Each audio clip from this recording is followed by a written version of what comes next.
beyond the numbers, creating in the post subscriber and follower era. Welcome back to Serena's Playbook, the place to level up your strategic thinking. If you're a creator, a brand builder, or a student of communications, media, and more, let's get to this episode. Things are changing. We've been talking about it for a while now. Follow counts, subscriber counts, algorithms, metrics, the way that you determine someone's value and authority is all changing. I want to speak to the smaller creator like me over here on this channel, even though I have 20 plus years of experience in comms and media. I'm a chartered PR pro and I'm studying my postgrad in systems thinking. I have a ton of, let's say, authority or expertise offline, and building this channel in parallel with my other slightly more established channels, such as my media and politics commentary channel.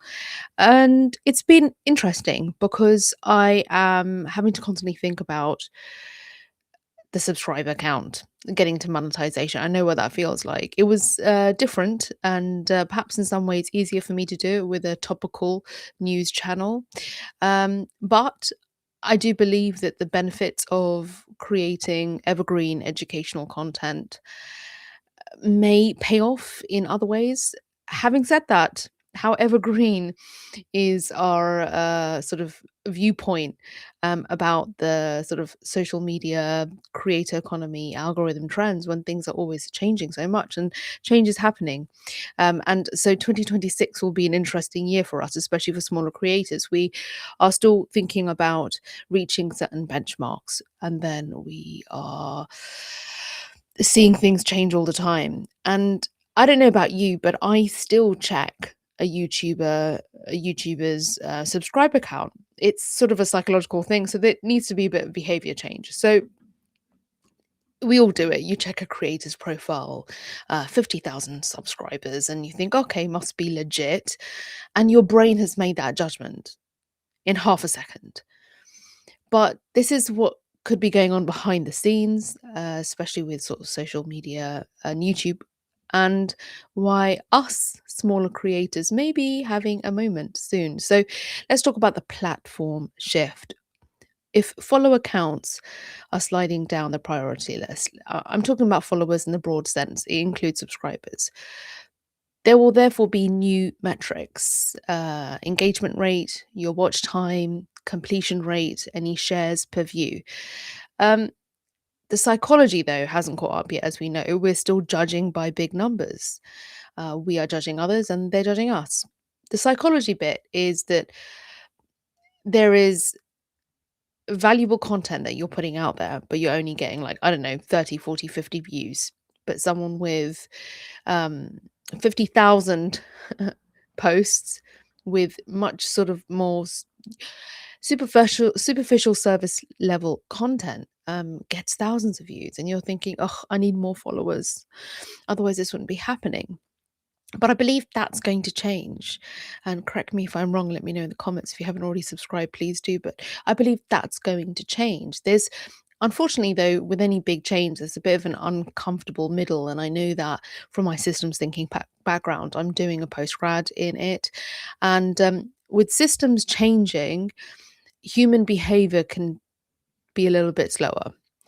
And so people will scroll past perhaps expert content from small creators and instead watch superficial takes from big accounts. And we also know lots of creators, even bigger ones, they borrow from smaller creators. So this sort of transitional period is frustrating, but keep faith. Please let it be temporary. Here's a strategy that we could employ, that you could employ. You could accept the discomfort. It is a real transition. And you could make the quality play anyway. You could go for quality and hope that it compounds. I mean, it doesn't feel like the smarter strategy to hope. But you've got quality equals valuable and good enough production. It doesn't have to be perfect, authentic, and structured. That's what I'm talking about. Quality. It doesn't have to be perfect and manicured. Mine certainly isn't. I shoot from my workspace, from where I study, from where I do my research, not necessarily from where I do my 9 to 5 from, because I like to have a bit of separation. So I've got a separate standing desk with a big Swiss ball that I sit on and a walking mat and all that. So this is pretty authentic. This is from a corner in my room where I work, I study, I read, and create longer form content as well as content over here on Serena's Playbook. And so I'll continue with that, from perfect lighting perspective, studio setup, heavy editing. There's only so much I can really put into that, because I'd prefer to be doing the work of going deep with thinking, going deep with strategy, and then bringing nuggets here. If I spent all my time doing editing and focusing on those sort of production elements, I think it would actually sacrifice the value that I'm trying to offer here. So my preference is to focus on depth. Um, there's got to be a mindset shift though. So there's an old way of getting followers, you have your credibility and then you get your views. But the new way is have valuable content, have the engagement, you build the credibility and you build your audience.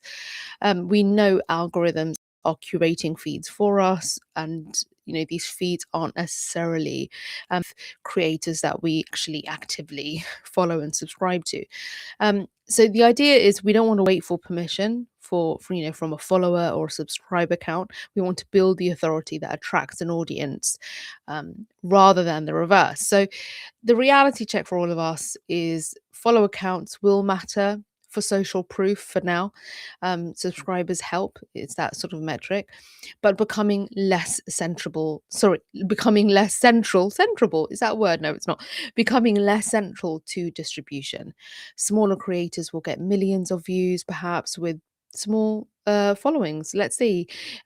This was very rare 5 years ago, I think, but it's becoming much more of a norm now. So an action plan for a smaller creator could be make the video, have a good enough version with the value, and then focus on continuing to provide clear value, having insights, good enough quality, and an authentic voice.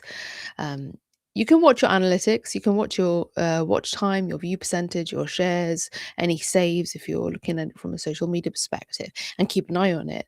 And then continue to iterate based on the attention, not the acquisition of followers and subscribers. Because as we know, follower count will become more of a side effect of what we're doing. I think that's the key thing that I really want to offer here. So we are in an awkward transition. Your brain is still wired to respect follower and subscriber counts, and viewers' brains are too, but the system, the systems are changing. They're changing beneath us, creators. So you can wait for everyone else to catch up psychologically, or you can start playing this new game, the new system, while others are having to transition from an old scoreboard, where they're sort of keeping score of who's doing what and how big are they and how successful are they. We know all of them. So small creators aren't just competing anymore. In many ways, um, smaller creators are on an equal algorithmic footing. I was surprised to hear that, the way that some sort of social media algorithms operate. Those first few seconds, it doesn't discriminate on whether you are a big account or not. And that was in my social media trends for 2026 video. You can check that out. So smaller creators aren't just competing. You're on an equal algorithmic footing with creators who have 100 times more your follower count. So that's never been the case before.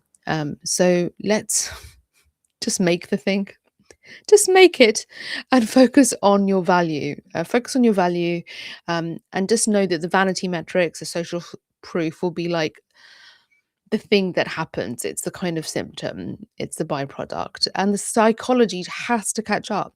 Everyone's psychology absolutely has to catch up. It always is the case.